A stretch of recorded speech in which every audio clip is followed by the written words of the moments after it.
I've been looking for a house with no walls or no whispers. Greetings and welcome to Empowering Women Everywhere, the place where you will find out about all of the great things that are happening and all of the women behind them. And today we have Lucy Joyce from the Cornell Cooperative Extension, and she is here to talk to us about what they do. So, welcome. Thank you. It's a pleasure to be here. So what do we do? What do we do at Cornell Well, Cooperative first I'd like Extension? to find out, and we were just talking a little bit before, you have an amazing history, and you're actually celebrating your 100th anniversary.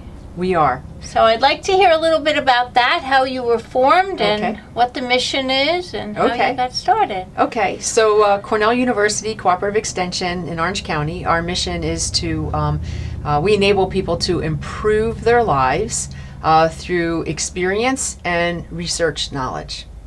And that reaches every part of Orange County and really every part of our families. We're celebrating our 100th anniversary this year because in 1915, then the the Farm Bureau Association was formed. We were part of Farm Bureau. All of Cooperative Extension nationally was part of Farm Bureau until about 1950, when our missions split because Farm Bureau's mission was lobbying and ours was education, and so it was necessary to split the organizations. But how did Cooperative Extension get started? Do you think Yes. people would be interested? I do.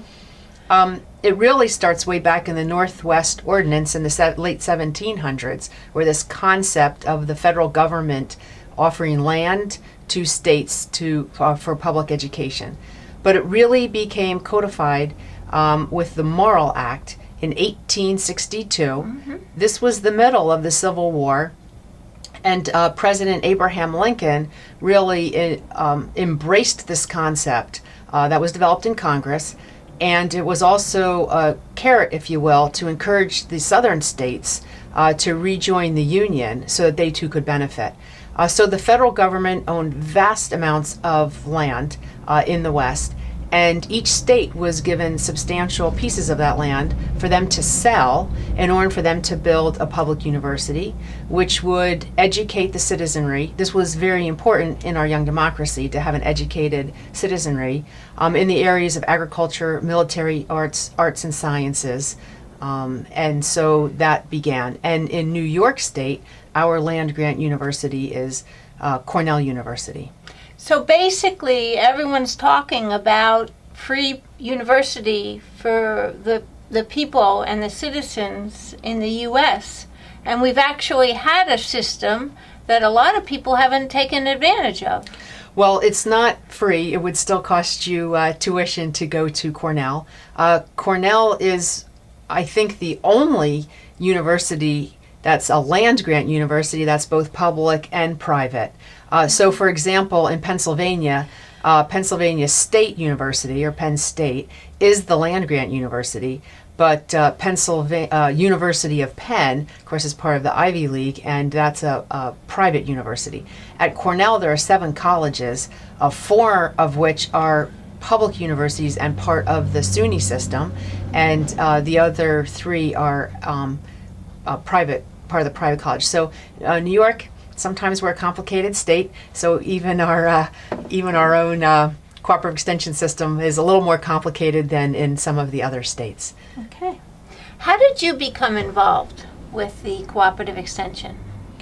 Well, I didn't know that this would be my future way back when. My parents grew up in an urban area in Newark, New Jersey, and Queens, Long Island, and they became interested in raising livestock, and we moved to western New Jersey. I was just 5 years old at the time with 5 brothers and sisters, and we started a little sheep farm, and my mother had us all enrolled in 4-H club, and that's where we learned how to raise sheep, and we had horses and ducks on 42 acres in a small area in western New Jersey.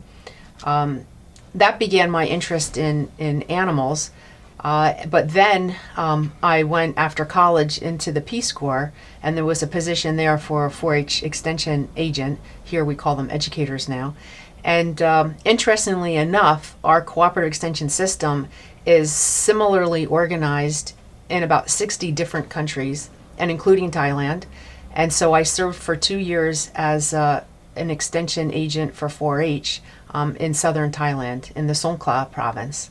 So that's when I thought about a career. I hadn't thought about it as a career as a 4-H member, Right. but at that time I was very interested in 4-H in general and 4-H specifically and cooperative extension in general. Although my first job wasn't as a 4-H agent, I'm a little bit unique to the system in that I don't have an animal science degree, but I came in as or a home economics degree. Those would be the two typical ones. Mm-hmm. I have a government degree in emphasis in environmental studies. So when I came back, I had applied for a 4-H position, but then I learned that they had community development positions, and that really interested me. And so then I was hired in Broome County, and for 2 years, and then Orange County with its farm neighbor issues. Right. In the middle 80s, they came up with a community issues position in the agricultural program. And so then I was hired for that position in 1988. And I'd say I've been here ever since. But I worked for 10 years here. I had a 6-year break where we expanded, my husband and I expanded our family. And then I've been back now 11 years. Okay. Where are you located? We're located on Seward Avenue in Middletown. We're at the community campus, which is the old Middletown Psychiatric Center grounds. We're actually closer to Route 211, but you can get us from either County Road 78 or Route 211. Yeah, and we have enormous programs for youth. My goodness, we have 4-H is our hallmark program, and youth from 5 to 7 are called Clover Buds, and then from 8 to 18 are 4-H members, and a wide variety of programs. People are probably familiar with us with animals and what had been at the Orange County Fair for years. But in addition to animals, there's everything from rocketry and sewing, a lot of cooking. But the hallmark of 4-H really is citizenship. We teach public presenting. How many times have you been someplace, well, you're in the media business, but many people are uncomfortable speaking in public, and whether it's for their church group or whatever group, they get very nervous. And so it's a wonderful skill to have, to be able to speak in front of an audience, as well as community service. You know, you have to learn to give back at an early age, I think. Right. And 4-H really embodies that. And also how to run a meeting. A lot of people don't know how to run a meeting. And not that you have to be 100% strict with Robert's rules, but it really is helpful to know how to run a meeting properly. And then I think you have fewer, you have a small group that forms and then personalities get in the way. No, but if you stick to certain procedures, Right. you can not be personal about such things and move forward in a very positive direction. And those are 3 things, well, 4 really. They learn a subject matter. Whatever the subject matter is that interests them, they actually learn it and develop a skill. And sometimes it's a marketable skill. Where are these programs held? All over Orange County. So if someone was interested in either starting a new club or joining an existing club, they would call our office, and we have staff, we call them staff representatives for 4-H, who would meet with them and try to get them into an appropriate club for them. Okay. Now some clubs are countywide, like the Rabbit Club there's only one, and it's anyone from all over the county. Others are very neighborhood specific clubs. Okay. And what number would they call? A 344-1234, and just indicate that you're interested in 4-H, and we'll get you to the right person or take your contact information. And what area code is that in? I'm sorry, 845-344-1234, or they can go to our website and peruse and see if things interest them there, and that's spelled out Orange County, CCE .Orange County .org. .org, yeah.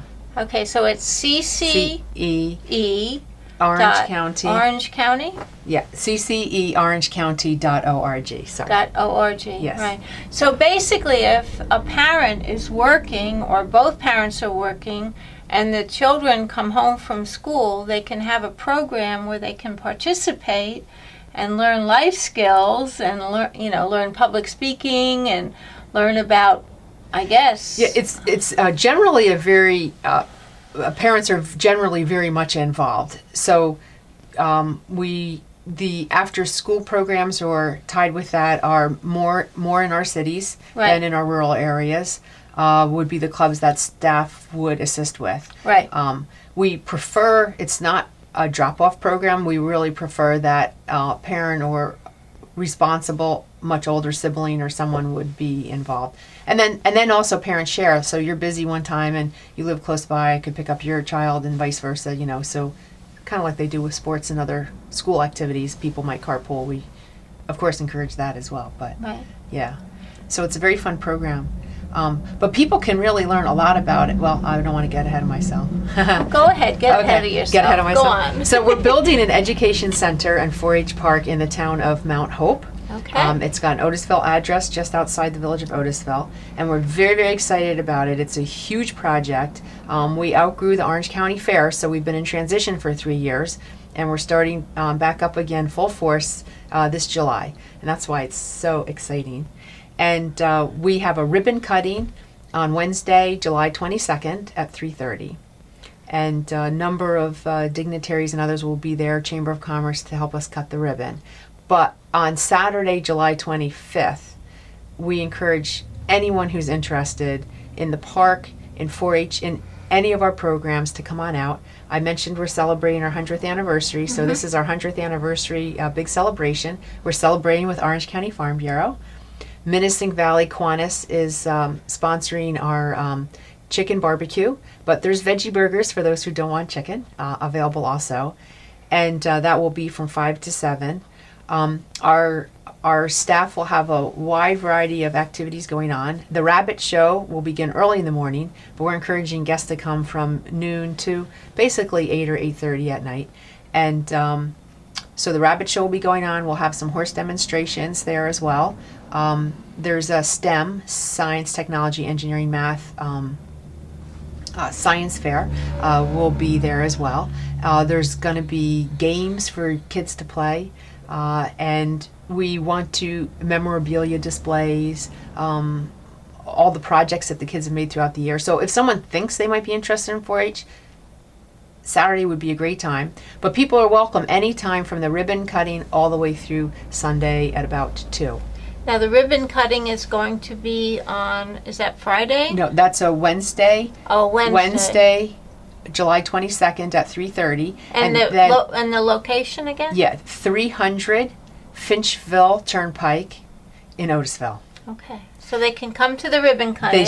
They're welcome to come to the ribbon cutting, and immediately following the ribbon cutting, the dog show starts. Okay. So these will be activities that children who've been enrolled over the course of the year are either demonstrating or competing the rest of that week. So children who are thinking about possibly becoming involved should come and see what it's all about. Absolutely. Absolutely, yes. Okay, so that's Wednesday, July 22nd at 3:30 is the ribbon cutting, and then through the rest of the week we have other shows going on. Mm-hmm. And then Saturday, I would encourage people to come on Saturday from noon until 8. That's Saturday, July 25th, from noon to 8, for a whole bunch of other activities, and it'll be a lot of fun. Now, you said that to me that they were putting up trusses and everything. Do you want to tell us a little bit about that? Yeah, the construction is new to me, so it's been a steep learning curve. Luckily, we have a great committee. We have a terrific project manager, Stan Spencer, and equipment operator, Bob Waltenberg, and they've been doing yeoman's work. We have other contractors. Cement was being poured this morning. What are you building? We are building 4 barns and an arena. Oh my goodness. An outdoor arena. That will be done by the 22nd of July for our ribbon cutting. So it's very exciting. A lot is happening. And it will be a much larger complex when it's all done. But we're in phases. We're in phase 1, and there's 3 phases of development. So this is about by July 22nd, we'll be about more than halfway through phase 1. How did this all come about? This was an idea that started in 2002 with the idea of a nice, safe place, an appropriate place for our youth to show their skills. And over the years, it's really grown in mission. And now it initially was called 4-H Park, but it's so much bigger than 4-H now. And the town of Mount Hope has been very generous. We have a lease with the town. We looked all through the county for property, and then in 2010, the town of Mount Hope knew we were looking for property. They were interested in buying land that's adjacent to their parkland, and wondered if we would be interested in joining in a long-term lease that we could build our education center and 4-H park. So in 2012, we signed a lease on 54 acres to build this park. So that is incredibly exciting. The type of community that would be involved is that we're building it with where we can and where applicable with green infrastructure. So we'll have different stormwater management practices on the site as well. We're looking into various alternative energy sources, passive and active, in the building of the year-round facilities. And right now we're constructing seasonal facilities. I want to ask you, what does it mean to you to be a woman actively involved in building and improving the community? You know, it's interesting, when I started in the field of agriculture, there were very few women in the field. And even amongst executive directors with Cornell Cooperative Extension, there were mostly men in that position. And now there are many women in both areas. So that's been interesting for me to see that change take place. I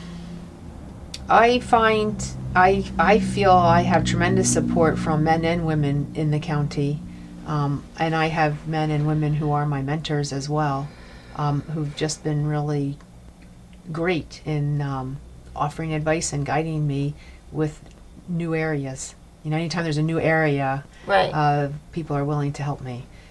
So I do feel empowered with that kind of support. Right. How do you empower women in the community to take the same kind of an initiative as you've taken? Well, we speak with our 4-H youth and our youngsters. We have internship programs. We have I have an intern right now who's a rising senior at Cornell, and she's working with us on the Education Center in 4-H Park. This is my second one. We frequently have interns come through, and interestingly enough, most of them recently have been women. So we do have one male intern this year as well. So how do we empower women? We really, I think, just tell you how it is. One area that I feel fairly strongly about is the need to really dress appropriately for women. And so sometimes the girls wear a little less clothing than we think, and we have the expression, which is for men too, 4-HA, 4-H appropriate.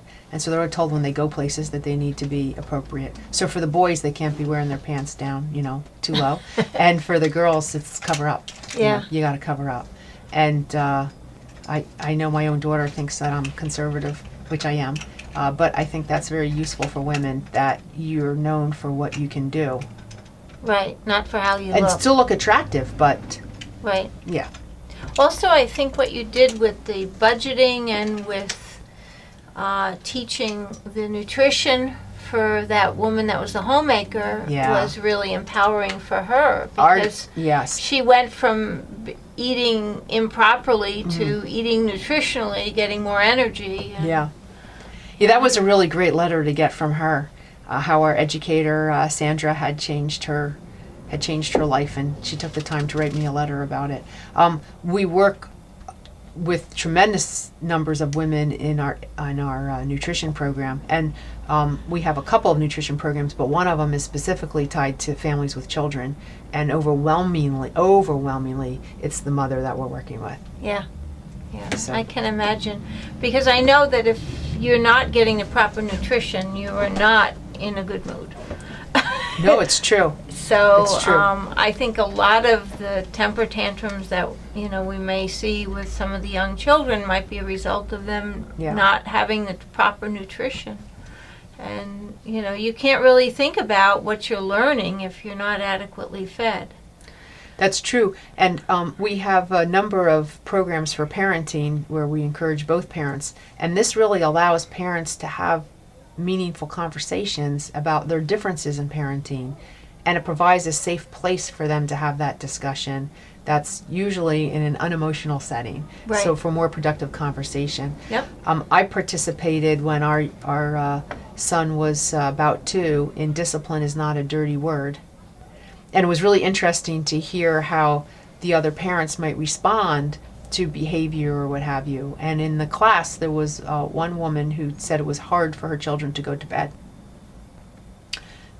But one of the reasons that became pretty clear to me was that she was giving the child a sugary beverage in the bottle, going to bed. Okay, so there's a lot of red flags with that. And there was a TV on that was like the child could look through the crib and see the TV. Mm-hmm. And the facilitator of the class doesn't say, oh, no, don't do that. We all kind of chimed in. And it makes it for a safer environment. Because it's not like, oh, you don't want to do that, but, well, this works for me. Right. Or this, or what do I do about this? And it's very, very powerful. We also have a Strengthening Families class, and that's the preteens before the communication can go downhill. Right. And so the families start off together, then we separate the parents from the children, and they each work on projects, and then they come back together again, and it's over a meal. And we've had remarkable success, and families writing back years later what a difference it made in their ability to communicate with their child and vice versa. I just have to tell you, no matter what I ask you, I'm totally amazed that you have all these programs. The great thing about working in this job is you learn a lot through osmosis, even if it's not your main area. Yeah. Unbelievable. Yeah. I mean, that is a great program. And if I didn't ask you about, the communication and about nutrition, we wouldn't have even known about that. I mean, that's really a very valuable program for parents to be able to communicate with their children before they become teenagers. Well, and on our website, we have a program you can hit called Let's Talk About It, and there's various issues about talking about it. And that one, we do work with parents, but especially with professionals on non-suicidal self-injury, because cutting's been one of the most obvious forms of hurting oneself, and that's a big issue, and more girls than boys in that situation. So we recently had a Cornell professor down to speak first in the morning. It was at the Emergency Services Center auditorium, and the room was almost full. I think that holds about 300 people. So there were a lot of people there. And then in the evening for parents to come and hear about what are the symptoms, What advice would you give those looking to improve their quality of life? Well, once your basic needs are met, and for some people, they need to have their basic needs met. So, but once you have good nutrition, right, and a safe place to live, I think it's really important to give back. Because we feel good when we give back to someone in need or to a community, whether it's simple like a cleanup day at a park, wherever you live, or whether it's being a mentor for boys or girls, big brother, big sister kind of thing, become involved with 4-H, giving back where you have strengths and even maybe where you don't because you can grow. I think it's just a matter it's of just critical. community. Yeah.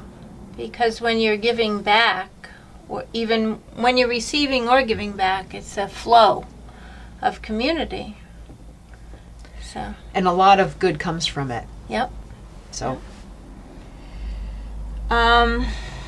In your opinion, what are the essential parts of a well-rounded life and a fulfilling community? Balance. Balance for the individual, and then for community would be diversity. I think that's very important. So balance in our own lives, which is getting harder and harder. Our society seems kind of frenetic. And sometimes we have to stop doing good things to do great things. And we get hung up on doing a lot of really good things and run around with chickens with our head cut off. And whether you're a parent having your child engaged in all these different activities, but are you really sitting down and enjoying family dinners? Are you taking the time to really talk with your child? Or are you just running around for organized activities? I think we need to really think about that. But I talk to people with all different stages in life, and it seems like we're all really, really busy. And I think we want to be careful about our busyness and think about what can we take away and what's really meaningful that we need to focus on. And then for the community, I think diversity in the community. And some communities are more diverse than others, whether it's racial, ethnic, religious, economic. But if you don't, being open and enjoying diversity in the world. Now, I had the advantage of twice living in very different countries, and we can learn a lot from each other. So. I remember you mentioned that you spent some time in Thailand. How long Yeah. were you in Thailand? I was in Thailand as a Peace Corps volunteer for 2 years, and there was a 3-month training program, and was a phenomenal experience. Very difficult. You know, time is different. Time is very different. I can remember making an appointment with a 4-H club for 1 o'clock. This is checking with the group. You know, are you okay? Yeah. Everybody could be there at 1 o'clock. At 1 o'clock, no one was there. You know, at 1:15, no one's there. At 1:30, somebody shows up. And then I ended up going around on my little motorcycle, which is not allowed in the Peace Corps anymore. And the extension worker and I ended up picking up the kids. And, you know, by 3 o'clock, we had the kids to have our meeting, because time is just very different. And the sense of humor is different, and you have to. That's hard, you know, because we want to get things done. We're Right. Americans. We're productive. We have to get things done. You know, the rainy season was very frustrating for me because, you know, I could go to the office, but you couldn't go anywhere because anything that wasn't paved, you couldn't, or not passable. So that was very frustrating, and you just kind of have to sit back and see, well, what can you do? You know, so I worked on my language skills. But What was your biggest takeaway from that? wow, the biggest takeaway. The biggest takeaway, I would say, was being immersed in a culture, but coupled with the language. Because when you learn a language, you really learn how people think Right. differently. But when you live it, you really see it. So as an example, we use a lot of brain words, if you will. Patience, we might say hot-headed. We don't even really say that. We would be angry or whatever. In Thai, it all refers to the heart. So if someone's generous, it's like a water heart. Or if you're anxious or excited, they'd say, "Oh, have a cool heart," you know. And so it's very heart-based, and you can see that reflected in the language. Right. And so it's kind of interesting to see that play out. I would think that's probably the biggest takeaway.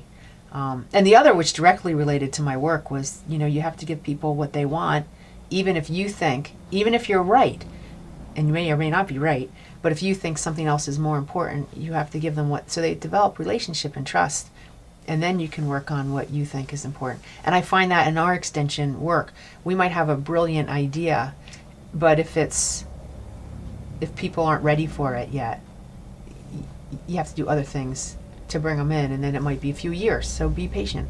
Right. And lay your groundwork, and then the timing will be. Or maybe it won't, but that's okay.